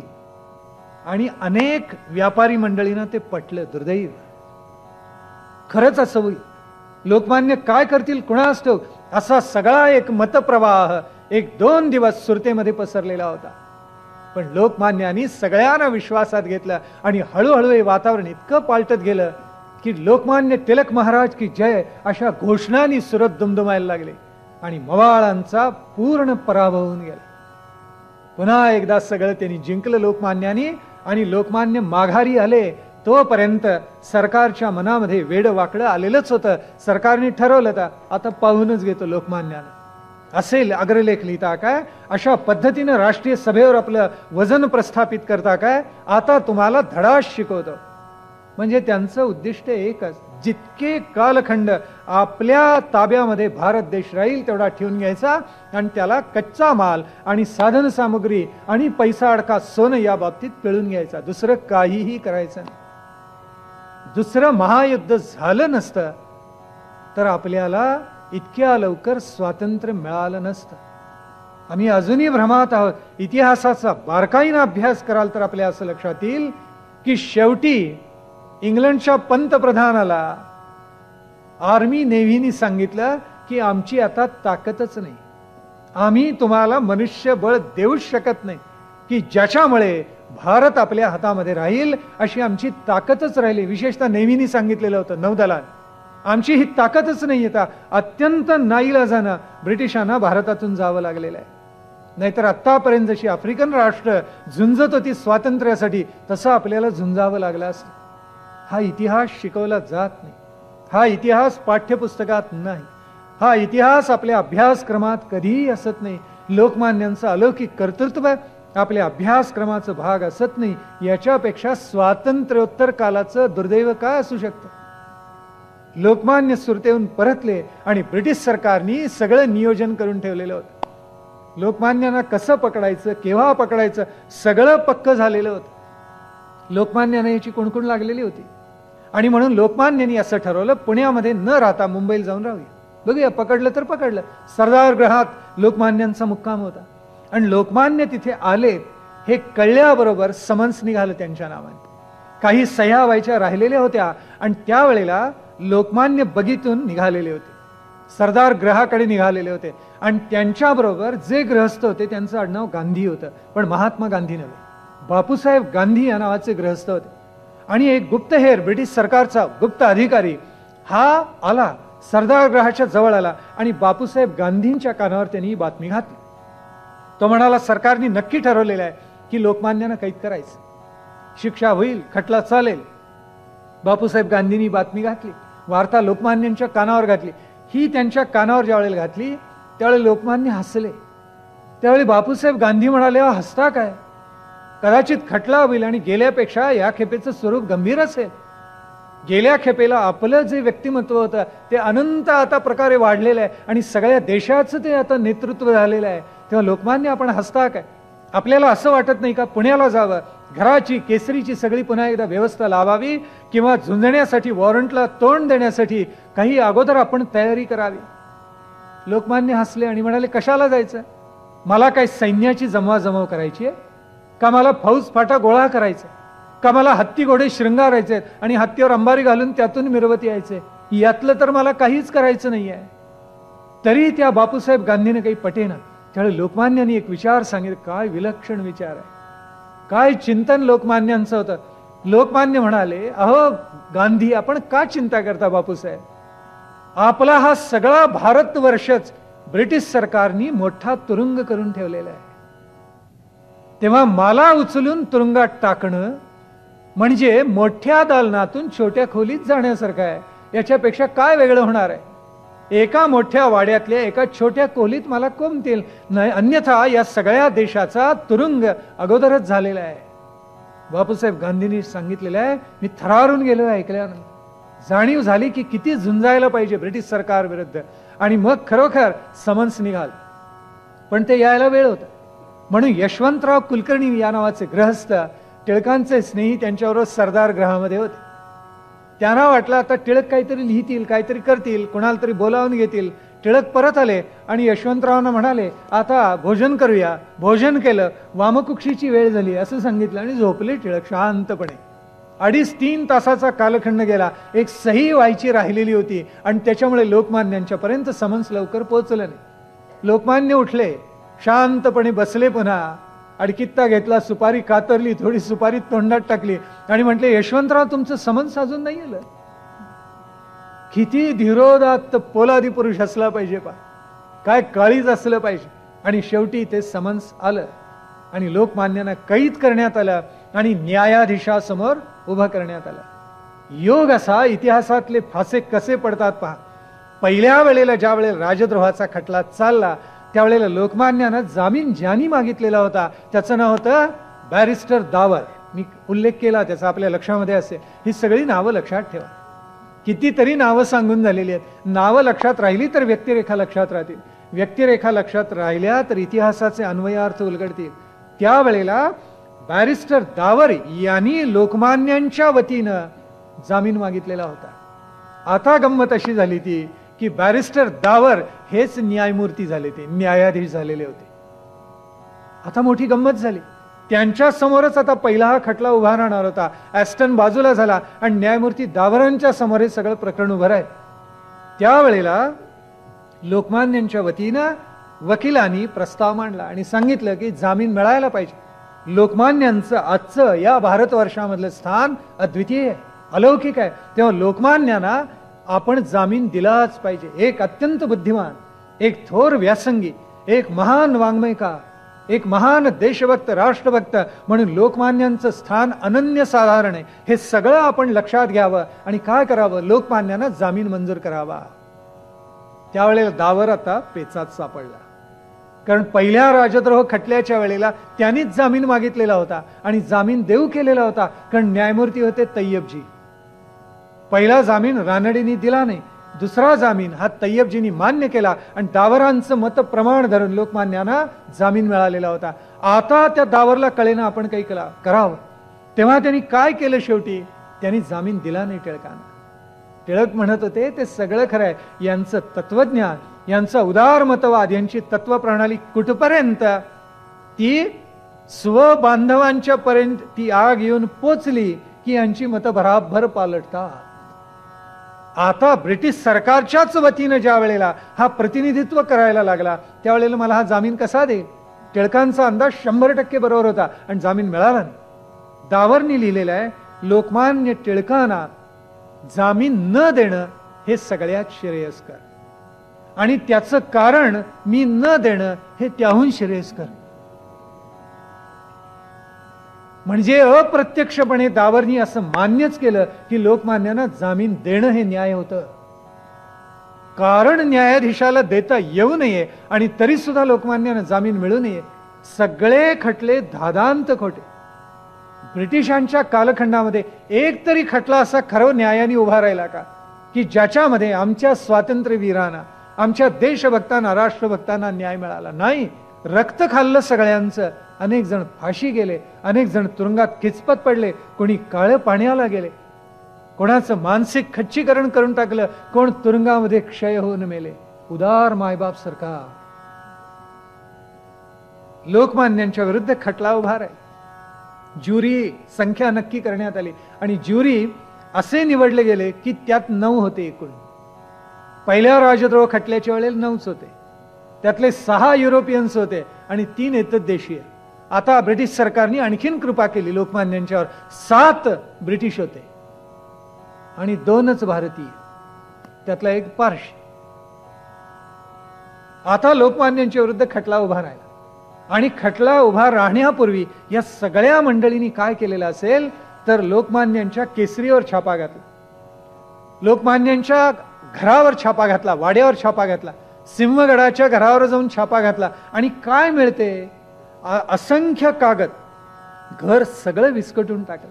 सुलिवान या नावाचा एक ब्रिटिश अधिकारी होता आणि तो झडती घ्यायला आलेला होता. शेवटी त्याला एक पत्र सापडलं, एक कार्ड होतं आणि लोकमान्यांनी असंख्य कागदपत्र होते, ढिगारेच्या ढिगारे. लोकमान्याला लिहायची हौस दांडगी, लेखणी बहादरच होते, लिहायची हौस दांडगी प्रचंड लिहून ठेवलेलं होतं. आणि त्याच्यामध्ये त्या सुलिवानला एक कार्ड सापडलं. त्या कार्डावर लोकमान्य टिळकांनी 2-3 ग्रंथांची नावं लिहिली होती आणि त्या 3ही ग्रंथांची नावं बॉम्ब कसा तयार करावा या संदर्भातली होती. तो मिळाल्याबरोबर ते कार्ड त्या सुलिवानला इतका आनंद झाला, तो वेळा झाला आनंदाने नाचत नाचत. याच्या पुढे म्हणाला आता काही शोधायला नको, एवढं पुरेसं आहे आम्हाला. म्हणजे जणू काही लोकमान्यानं शिक्षा करायची हे अगोदर ठरलेलंच होतं. केवळ नाटक करायचं आणि नंतर मग त्यांना काळ्या पाण्याला पाठवायचं, हे सगळं अगोदर घडलेलं होतं. आणि तरी सुद्धा ते कार्ड मिळाल्यावर हा मनुष्य म्हणतोय, बास एवढा पुरावा आमच्या दृष्टीने पुष्कळ आहे. खटला सगळा उभा राहिला आणि लोकमान्यांनी त्यावेळेला भाषण केले, बचावाचं भाषण. सगळ्या साक्षी निघाल्या, पुरावे झाले, सगळं झालं आणि लोकमान्यांच्या विरुद्ध जेवढा पुरावा निर्माण करता येईल तेवढा करून लोकमान्यांच्या पुढे ठेवला. शेवटी लोकमान्यांनी बचावाचं भाषण केले. किती तास केले आपल्याला नवल वाटेल. 21 तास 10 मिनिटं फाडून खाल्ले ब्रिटिश सरकारला, सोडलं नाही. अशा प्रतिकूल कालखंडामध्ये, अशा प्रतिकूल वेळामध्ये काही दिवस ते विभागलेलं होतं अर्थात, पण 21 तास 10 मिनिटं हा स्वातंत्र्याचा सूर्य बोलत राहिला. आपले धगधगीत अग्निकिरण टाकत राहिला लोकांच्या. न्यायाधीश काय आणि अन्य मंडळी काय दिपून गेलेली होती. त्या दावरला मनावर मनोमन पटलं असेल, अरे याला सोडलं पाहिजे, आपण पाप करतो आहोत मनोमन पटलं असेल, पण अगोदर ठरवलेलंच होतं सगळं काय करायचं ते. लोकमान्यांनी इतकी सुंदर भूमिका मांडलेली आहे. त्याच्यामध्ये लोकमान्यांनी स्वातंत्र्य आणि पारतंत्र्य याची मीमांसा केली, अप्रतिम मीमांसा केली. आणि त्याच्यामध्ये ब्रिटिशांचा अन्याय या देशावर कसा होतो हे दाखवून दिले. दुसरं लोकमान्यांनी त्याच्यामध्ये असं दाखवून दिलेलं आहे. लोकमान्य असं म्हणतात, आपल्या देशामध्ये जे जे विचारवंत होऊन गेले त्या सगळ्या विचारवंतांनी काय लिहिले हे आपण एकदा तपासून पहा, आणि मी काय लिहिले हेही एकदा तपासून पहा. आपल्या असं लक्षात येईल, आपल्या देशामधल्या विचारवंतांनी जे लिहिले तेच मी सांगतो, तेच मी लिहितो. मनुष्य हा स्वतंत्र आहे, त्या स्वातंत्र्यावर त्याच्या कोणीही आक्रमण करता कामा नये हे आपल्याला सुद्धा मान्य करावं लागेल. माझ्या वाड्यामध्ये आपल्याला एक कार्ड सापडलं.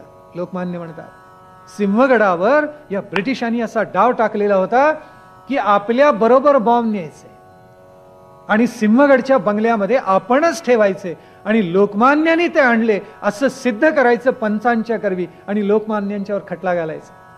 आपलं सुदैव असं की तिथे जी पंच मंडळी येतात देशी नेली, त्यांच्या हृदयामध्ये कुठेतरी लोकमान्यांचं प्रेम होतं आणि म्हणून त्यांनी असा अघोरी प्रकार कुणालाही करू दिला नाही. सिंहगडावर काहीही सापडलं नाही. त्याच्यामुळे सरकारची बाजू आणखीन लंगडी झाली. म्हणून त्यांनी त्या एका कार्डाचा आधार घेतला. आपण याच्यावर बॉम्ब कसा तयार करावा अशी पुस्तकांची 3 नावं लिहिलेली आहेत. एवढा पुरावा आम्हाला पुरेसा आहे. लोकमान्यांनी लंडनमध्ये घडलेल्या अनेक उत्तमातल्या उत्तम केसेस हायकोर्टामधल्या या स्वतः त्या न्यायालयासमोर सादर केल्या आणि त्यांनी सांगितलं की अशा स्वरूपाचा पुरावा मानला तर प्रथम श्रेणीचा तो कधी मानला जात नाही. अशा गोष्टीवरून कुणालाही बंड करेल किंवा बॉम्ब टाकेल म्हणून तुम्हाला अटक करता येणार नाही. किंबहुना इंग्लंडमध्ये नव्हे, भारतामध्ये ब्रिटिश सरकारचे जे जे म्हणून न्यायाधीश होते त्या न्यायाधीशांनी कोणते निकाल दिलेले आहेत अशा संदर्भामध्ये त्याची उदाहरणं लोकमान्यांनी सादर केली. लोकमान्य म्हणतात, ही जी 3 नावं आहेत ती आपल्याला एका कार्डवर मी लिहिलेली पाहायला मिळाली, बरोबर, पण ही मी नावं कशातून लिहून काढली त्याचा मूलाधार आपल्याला सांगतो. ही मी नावं एन्सायक्लोपीडिया ब्रिटानिका मधून लिहिली आहेत. माझ्यावर जर खटला करायचा असेल तर एन्सायक्लोपीडिया ब्रिटानिकामध्ये ज्यांनी या नोंदी लिहिल्या त्यांच्यावर पहिल्यांदा खटला भरा. काय न्यायाधीशांनी मान खाली घातली असेल, दुसरं काय करणार. त्यांच्यावर पहिल्यांदा खटला भरा आणि मग मला सांगा की तुम्ही या कार्डावर ही 3 नावं का लिहिली. हे कार्ड मला कुठेही पाठवायचं नव्हतं आणि सुलिवानला इतकंच दिसलं का. याच्यापेक्षा अनंत प्रकारचे कागद माझ्या केसरी वाड्यामध्ये आहेत, कारण तिथे आपल्याला ज्ञात नसेल, केवळ बॉम्ब कसा तयार करावा या संदर्भामध्ये मी चिंतन करत नाही. माझा प्राधान्याने विचार आहे तो स्वराज्याचा आणि स्वातंत्र्याचा आहे. जन्मसिद्ध हक्क पुढे बोललेले आहेत. कुठे आहे तो संदर्भ, जसा येईल तसा मी सांगेन. लोकमान्य म्हणाले, एका कार्डाचा तुम्ही पुरावा गृहीत धरता. इकडे तर वकील म्हणतो की लोकमान्य अत्यंत बुद्धिवान आहे, त्यांचा हेतू चांगला आहे. मग असं जर असेल तर मी दोषी ठरतो कुठे मला सांगा. 21 तास 10 मिनिटं इतकं प्रचंड भाषण आहे लोकमान्यांनी केलेलं की ऐकणारी माणसं तर रोमांचित झालीच. पण कदाचित अंतरंगामध्ये त्या सरकारी वकिलालाही पटलं असेल आणि त्यांनी लबाडी अशी केलेली होती की पहिल्यांदा बचावाचं भाषण करायचं आणि नंतर सरकारी वकिलानं बोलायचं. तेव्हा सरकारी वकील म्हणाला, आता मी फार बोलणार नाही, कारण बोलण्यासारखं काही लोकमान्यांनी ठेवलंच नव्हतं खरं सांगायचं झालं तर. पण त्यांनी 2-3 मुद्दे आग्रहाने धरले की लोकमान्यांनी जे अग्रलेख लिहिलेले आहेत त्याच्यामुळे तरुण पिढीला फूस मिळाली. अरे, लोकमान्यांनी जे लिहिलं त्याच्यामुळे भारतामधल्या तरुणांचा आत्मगौरव जागला. लोकमान्यांनी उदाहरण दिलेलं होतं. आयर्लंडमध्ये काय झालं आपण आठवा. म्हणजे आयर्लंडच्या लोकांवर तुम्ही कसा वरवंटा फिरवला आणि स्वातंत्र्यासाठी ते कसे झुंजले ते आठवा. त्यावेळेला न्यायाधीश म्हटले, आयर्लंडचं उदाहरण मध्ये घेऊ नका. का घेऊ नका? तुमच्याच देशामध्ये घडलेलं आहे आणि तुम्हाला ते मान्य करावं लागेल की स्वातंत्र्यासाठी प्रत्येक मानव झगडतो. तुम्ही जो भारतामध्ये अघोरी प्रकार केला तसाच आयर्लंडच्या बाबतीत करायचा प्रयत्न केलेला होता, पण तुम्हाला त्याचे दुष्परिणाम सोसावे लागलेले आहेत. तेव्हा हे जगाच्या इतिहासामधलं समांतर उदाहरण आहे, मी सादर केल्याशिवाय राहणार. लोकमान्य बोलले. शेवटी त्या सरकारी वकिलाचं भाषण झालं आणि दावरनी भाषण केलं. मोठे लबाड भाषण आहे त्याचं. तो म्हणतो, मी सांगणार नाही की ज्युरीनी कोणता निकाल द्यावा, पण आलेल्या पुराव्यावरून लोकमान्यांनी जनतेला फूस लावली हे खरं आहे. अरे, म्हणजे कसले तटस्थ नाही तुम्ही, सरळ सांगता ज्युरीना की लोकमान्यांच्या बाबतीत तुम्ही काय करावं. एकूण 6 आरोप लोकमान्यांच्यावर ठेवण्यात आलेले होते आणि त्या न्यायाधीशाचं ज्या वेळेला भाषण झालं त्यावेळेला ज्युरीना त्यांनी शेवटी सांगितलं, आपण जा आत बसा आणि मला तुमचा निकाल सांगा. ज्युरी सगळी मंडळी आत गेली, आत बसली आणि शेवटी त्यांनी निकाल दिला. निकाल कसा दिलेला होता? जसा आपल्याला अपेक्षित आहे तसाच. 7 मंडळी विरुद्ध 2. जे युरोपियन्स होते त्यांनी सांगितलं लोकमान्य दोषी आहेत आणि जे 2 एतद्देशीय होते त्यांनी सांगितलं लोकमान्य निर्दोषी आहेत. त्यावेळी त्या दावरला अतिशय वाईट वाटलं. लोकमान्यांना शिक्षा होणार म्हणून नव्हे, त्याला वाईट का वाटलं की एकमत झालं नाही ज्युरींचं. त्यावेळी तो म्हणाला, मी आपल्याला अजूनही काही वेळ देतो, आपण पुन्हा एकत्र बसा आणि काय करा, एकमताने मला निकाल द्या. त्याला कळवायचं होतं स्टेट सेक्रेटरीला की एकमतानं निर्णय झालेला आहे आणि लोकमान्यांना आता शिक्षा द्यायला हरकत नाही.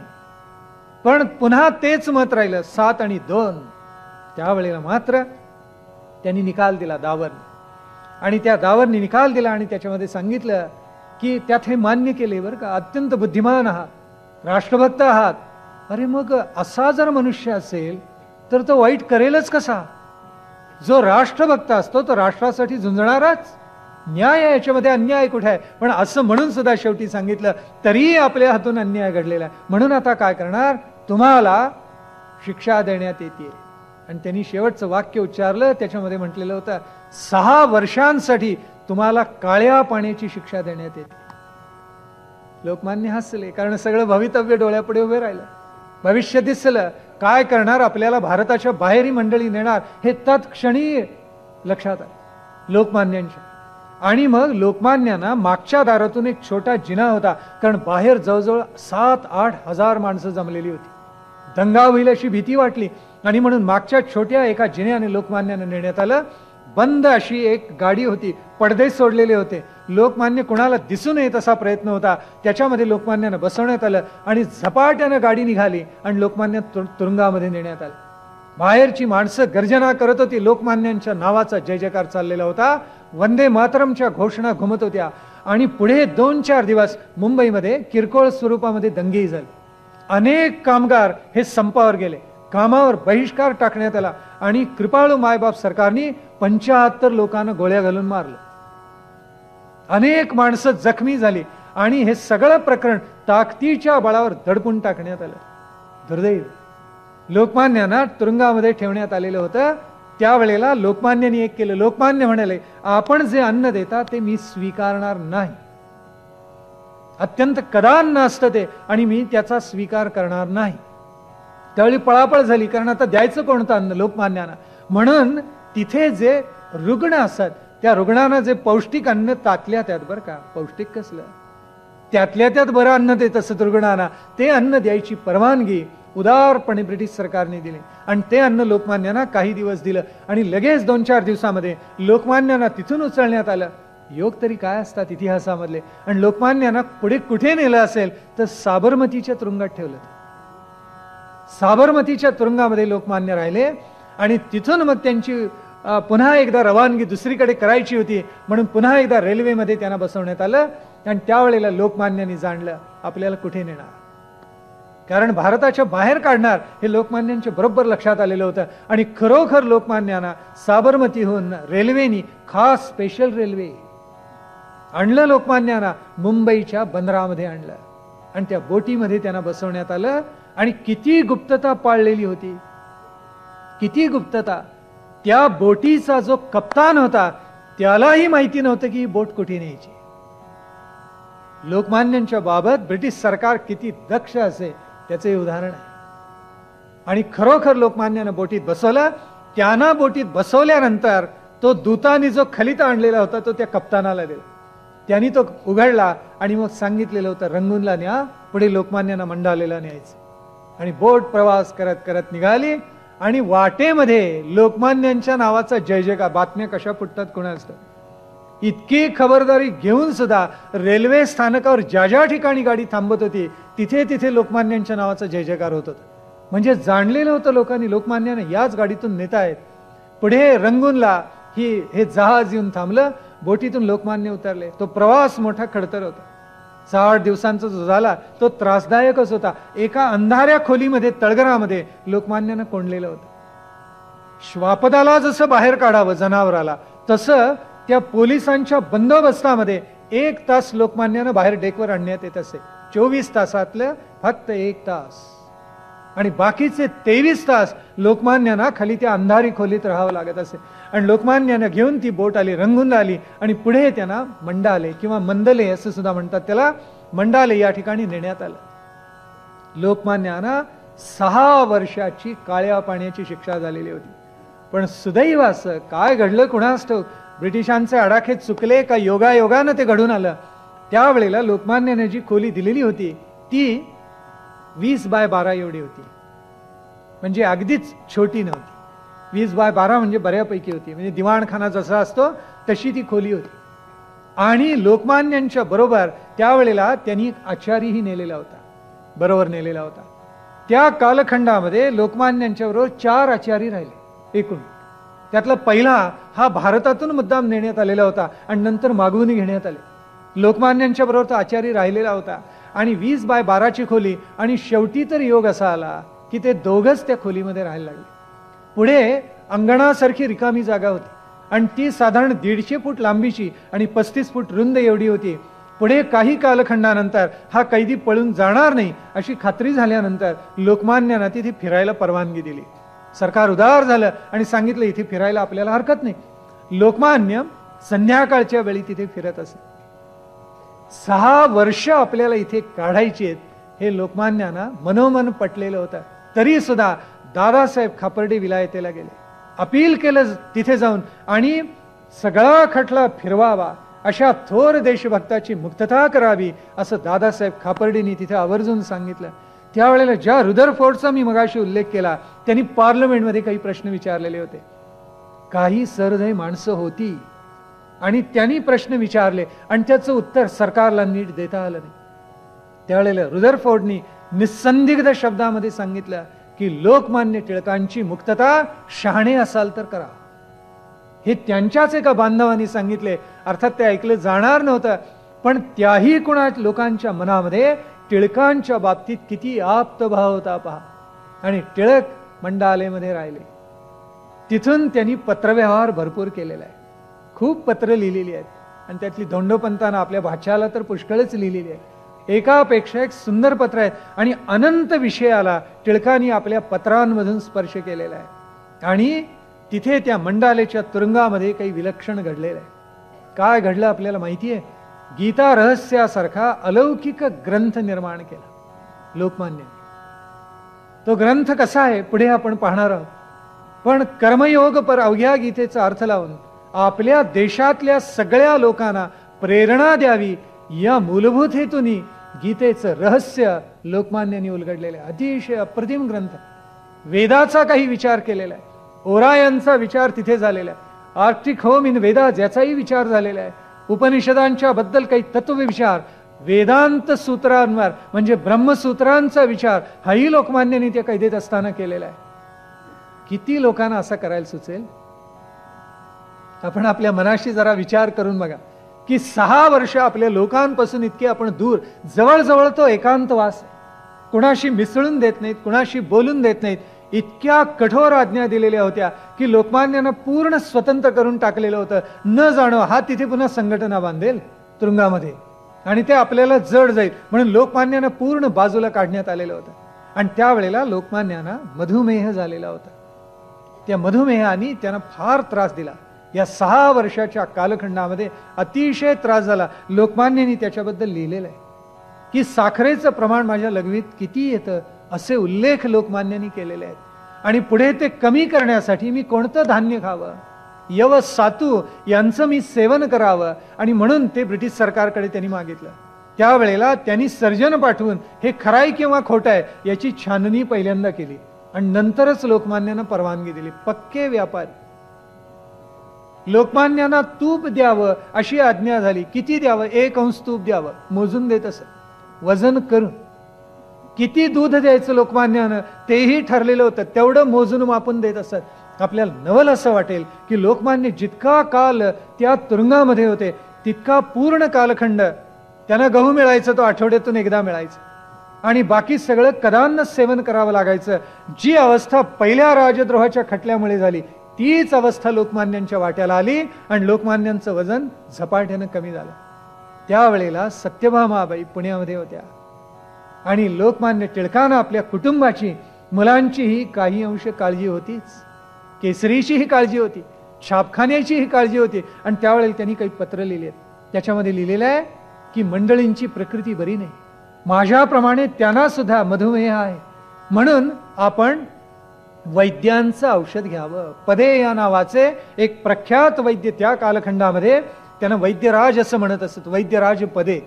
तेव्हा त्यांचं औषध मंडळींना द्यावं अशी सूचना केलेली आहे. मुलं अभ्यास वेळेवर करतात की नाही, तालमीत वेळेवर जातात की नाही, व्यायाम नित्य नेमानी करतात की नाही असे प्रश्न त्यांच्या पत्रामध्ये आहे. बारीक सारीक चौकशी केली.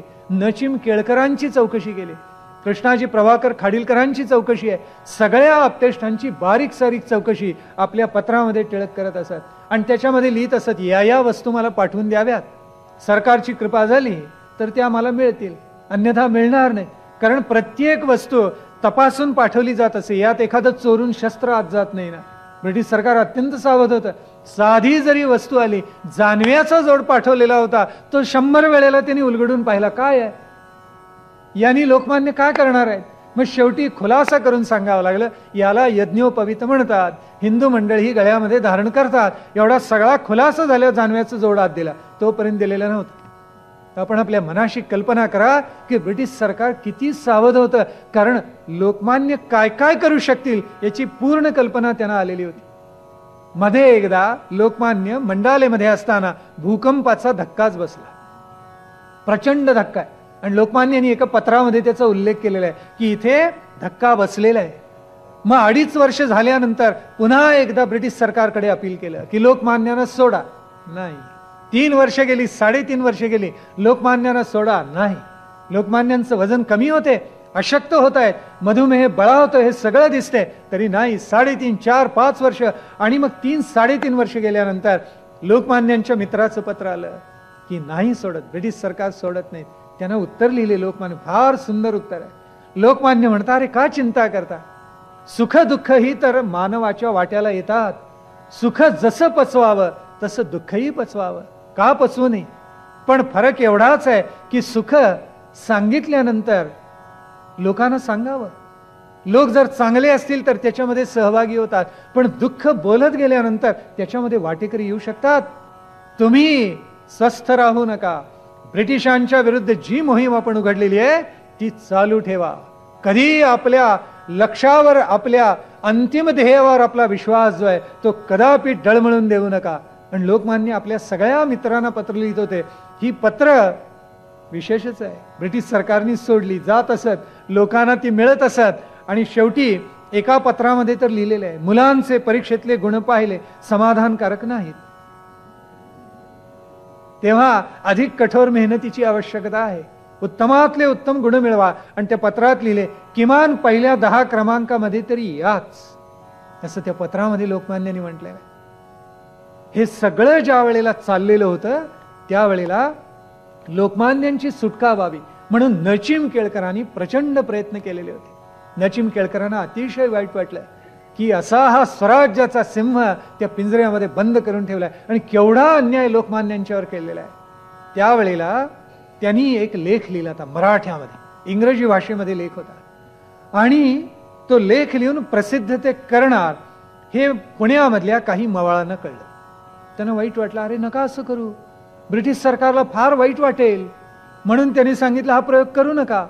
त्याच्यामध्ये 2 जण होते, त्यातले एक होते द्रविड शास्त्री आणि दुसरे होते श्रीनिवास शास्त्री. ज्या वेळेला तो अंक म्हणजे खेळे जुळवण्यात आले आणि आता अंक छापायला जाणार त्यावेळेला संध्याकाळी हे दोघं केळकरांना भेटायला आले. केळकरांना भेटायला आले आणि त्यांनी काय सांगावं, कोणत्याही परिस्थितीत हा लेख प्रकाशित करू नका, याच्यामुळे सरकार आणखीन उखडेल आपल्यावर आणि कदाचित आपल्याला आपल्यापैकी काही जणांना तुरुंगात जावं लागेल. नचिम केळकरांना जावं लागले, गेले धीरोदात्तपणे सामोरे गेलेले आहेत त्याला. आणि त्यावेळेला केळकर एकच म्हणाले, आपण एकच करा, आपण लेख वाचलाय का? नाही. मग आपण कृपया हा सगळा लेख वाचा आणि या लेखामध्ये मी काय लिहिले एवढं समजावून घ्या. त्यावेळेला द्रविड शास्त्री आणि श्रीनिवास शास्त्री दोघांनी तो लेख वाचला आणि इतिहासात नोंद अशी आहे, काही कालखंड सुन्न स्तब्धता पसरली. एक शब्द बोलायचा धीर द्रविड शास्त्रीनाही झाला नाही आणि श्रीनिवास शास्त्रीनाही झाला नाही. आणि शेवटी द्रविड शास्त्री घळघळा पाणी निघत होतं डोळ्यात. मवाळ असतील पण लोकमान्यांच्या विषयी हृदयामध्ये इतका आप्तभाव होता आणि केळकरांनी आपलं हृदय जणू सगळं त्याच्यात प्रगट केलेलं होतं. आणि गहिवरून गेले द्रविड शास्त्री आणि त्यांनी वाक्य एक उच्चारले, इंग्रजीमध्ये बोललेले होते. ते काय म्हणाले असतील, it is a sort of sacrilege to alter a single word from this editorial. या संपादकीयामधलं एक शब्द सुद्धा बदलणं किंवा कमी करा असं म्हणणं म्हणजे महत्पाप ठरेल. पावित्र्याला मांगल्याला सोडून होईल असे उद्गार द्रविड शास्त्रींनी काढले. आणि केळकरांनी सुद्धा आपल्या आठवणीत लिहिलेलं आहे की तासभर आम्ही जणू काही निशब्द बसलेलो होतो, जणू ये हृदयच ते हृदयला कळलं आणि तेवढं एक वाक्य बोलले, मला आलिंगन दिलं द्रविड शास्त्रींनी आणि श्रीनिवास शास्त्रीने. आल्या पावली दोघं माघारी निघून गेले. तो लेख प्रकाशित झाला आणि ब्रिटिश सरकारचा जळफळाट झाला. 2 आठवडे केळकरांना उचलून आत टाकलेलं होतं. केळकर त्याला धीरोदात्तपणे सामोरे गेले आणि सांगितलं, या संपादकीयामधला एक शब्द बदलणार नाही, भले मला काळ्या पाण्याला जावं लागलं तरी चालेल. पुढे 6 वर्षाचा कालखंड गेला.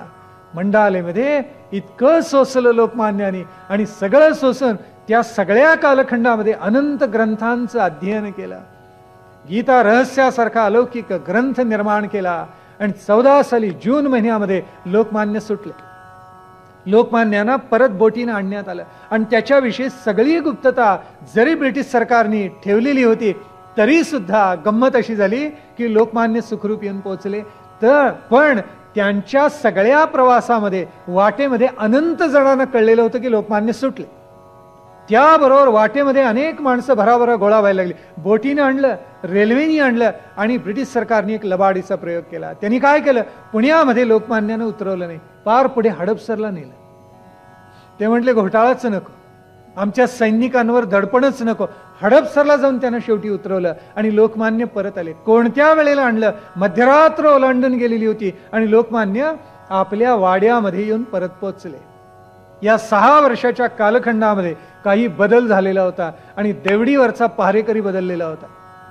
त्यांनी म्हणे लोकमान्यानं पाहिलेलंच नव्हतं. ते लोकमान्यांनी दार ठोठवलं आणि यांनी दिंडी दरवाजा उघडला आणि पाहिलं आणि त्यांनी विचारलं, तुम्ही कोण? घरच्या मालकालाच विचारतोय तुम्ही कोण? त्यावेळेला आतून माणसं जागी झाली, कोण आले? आता मध्यरात्र उलटून गेली. त्यावेळेला एक अत्यंत कटू घटना घडलेली होती. लोकमान्य ज्या वेळेला या तुरुंगामध्ये होते त्यावेळेला त्यांच्या पत्नी मृत्यू पावल्या. 2 वर्ष अगोदर, लोकमान्य सुटायच्या अगोदर जवळजवळ 2.25 वर्ष अगोदर सत्यभामाबाईंना मृत्यू आला. आणि दररोज ईश्वराची त्या प्रार्थना करत असत आणि म्हणत असत, ईश्वरा मागणं एकच ते केवळ चरण मला पुन्हा दाखवा. एवढ्या एका भावनेनं ती बाई भारून गेलेली होती. सत्यभामाबाईंना कळलेलं होतं की आपल्या पतीची योग्यता काय आहे. हा हिमालयासारखा उंच आभाळासारखा व्यापक व्यक्तिमत्व असलेला आपला हा पती आहे. कोण्या जन्मीचं आपलं पुण्य फळाला आलं कुणास ठाऊक, असा पती आपल्याला लाभला, अशी भावना सत्यभामाबाईंच्या मनामध्ये होती. अनंत आणि अनंत आठवणी लिहून ठेवलेल्या आहेत. आणि त्याच्यामध्ये लिहून ठेवलेलं आहे की लोकमान्यांना शिक्षा झाली काळ्या पाण्याची आणि या बाईनं अन्न जवळजवळ त्यागलं. एक भुक्त राहत असत आणि ते सुद्धा इतकं कमी खात असत की माणसं धोंडोपंत विनंती करायचे की थोडा अधिक खावा, देहाची धारणा तरी व्हायला पाहिजे, देहाचं रक्षण तरी व्हायला पाहिजे. पण अक्षरशः मोजून घास खावेत तसं मोजून घास त्या खात असत. आपल्याकडे कृच्छ्रायण व्रत जे सांगितलेलं आहे ना, त्याच्यात असं सांगितले मोजून घास खावे. असं व्रतच जणू त्या माऊलींनी आचरलेलं होतं आणि एक एक घास मोजून खात होत्या. या संपूर्ण कालखंडामध्ये अंगावर मंगळसूत्राशिवाय एकही दागिना त्या माऊलींनी धारण केला नाही. एवढंच नव्हे तर केवळ काळं वस्त्र अंगावर धारण करत असत. कोणती जरीची किंवा कोणती चांगली वस्त्र त्या माऊलींनी अंगावर धारण केली नाही. पातिव्रत्य पातिव्रत्य आपण म्हणतो ना, याला पातिव्रत्य म्हणतात. किती निष्ठा, किती श्रद्धा पतीच्या चरणांवर असेल. आपल्या मनाशी कल्पना करा की पतीला यातलं काही मिळत नाहीये, आपणही सगळं ते त्यागलं पाहिजे. केवढा उदात्त भाव, केवढा पावित्र्याचा पावन मांगल्याचा भाव त्या माऊलीच्या चित्तामध्ये असेल. आणि टिळकांना हा घाव मंडालेमध्ये किती धीरोदात्तपणे पचवावा लागला असेल. हे नातच वेगळं पती पत्नीच. टिळकांनी तो घाव सगळा पचवला आणि टिळक ज्या वेळेला पोचले मध्यरात्र उलटून गेल्यानंतर वाड्यामध्ये, त्यावेळेला आतली माणसं धावली आणि पाहतात तो साक्षात लोकमान्य परत आलेले. मध्यरात्री दिवाळीसारखा आनंद झाला त्या वाड्याला आणि पाहता पाहता पुण्यामध्ये बातमी पसरली. पुणेकर डोळेच लावून बसलेले होते, केव्हा एकदा लोकमान्य परत येतात. आणि सगळ्या पुण्यामध्ये बातमी पसरली, लोकमान्य येऊन आपल्या दिवाणखान्यामध्ये पगडी काढून उपर्ण काढून बसतायत तोपर्यंत माणसं यायला प्रारंभ झाला. आणि वर्णन असं आहे इतिहासामध्ये केलेलं, पहाटे 5:30 पर्यंत माणसं येत होती. रीग लागली ती माणसांची, रांगाच्या रांगा. अरे आमचे लोकमान्य सुटले, लोकमान्य सुटले. उचंबळून गेलेली होती माणसं. शेवटी धोंडोपंत विद्वांस पुढे आले आणि त्यांनी काय केलं असेल, दंडवत घातलं, सगळ्यांना हात जोडले आणि सांगितलं, आता कृपा करा, लोकमान्य किती थकले असतील, आपण कृपा करा, 1 तास 2 तास तरी त्यांना विश्रांती मिळू दे. आणि खरोखर माणसांनी लोकमान्यांच्या चरणावर दंडवत घातलं आणि माणसं बाहेर पडली. विश्रांती कुठली, कारण सगळ्या पुणे शहरामध्ये उजाडते न उजाडते तोपर्यंत लोकमान्य टिळक महाराज की जय म्हणून जय जयकार चाललेला होता. फटाके वाजत होते, पेढे वाटले, ते कुणी कुणी नवस केले, ते देवाला ते पहाटे फिटत होते. कारण अरे आमचे लोकमान्य माघारी आले, लोकमान्य माघारी आले. माणसं उचंबळून आली. ती तासभर काही लोकमान्यांना झोप मिळाली नाही. एवढ्यात माणसांच्या रांगाच्या रांगा लागल्या आणि लोकमान्यांचा प्रचंड जाहीर सत्कार पुण्यामध्ये करण्यात आला. आणि त्यावेळेला लोकमान्यांनी तेच सांगितलं, जे गीतेने आम्हाला शिकवले तेच आचरा. मान असो अपमान असो, सुख असो दुःख असो, न्याय असो अन्याय असो, सत्य असो असत्य असो, पचवायला शिका. धीरोदात्तपणे अरे त्याला सामोरे जा. आता 6 वर्ष तुरुंगामध्ये काढली, पुन्हा कदाचित तुरुंगात जावं लागेल म्हणून काय हातात घेतलेलं सतीचं वाण टाकायचं असतं नाही. मग त्याला सतीचं वाण म्हणताच येणार नाही, त्याला सतीचं व्रत म्हणताच येणार नाही. ते मी कदापि टाकणार नाही. हा उद्घोष त्या सभेमध्ये लोकमान्यांनी केला. ज्यांनी ऐकला असेल ती माणसं किती कृतार्थ. आपण सगळे होतो का कुठेतरी? कदाचित असू सुद्धा. जे ऐकलं ते कानावर पडून माणसं रोमांचित होऊन गेले आणि खऱ्या अर्थानं लोकमान्यांचं लोकमान्य हे बिरुद सार्थ होऊन गेलं. पण लोकमान्यांना लोकमान्य बिरुद कसं लाभलं? लोकमान्यांनी स्वराज्याचा मंत्र कुठे जपला? स्वराज्य हा माझा जन्मसिद्ध हक्क आहे हे कुठे सांगितलं? लोकमान्यांना मंडळी लोकमान्य केव्हा म्हणायला लागले? लोकमान्यांनी पूर्ण स्वराज्याचा कोणता विचार केला? या सगळ्याचा तपशील आता उद्याच्या प्रवचनामध्ये आपण पाहायचा. आज जे ऐकलं ते श्रद्धेनं आपल्या अंतःकरणामध्ये साठवूया आणि इथेच काही काल विरमूया. लोकमान्य टिळक महाराज की जय.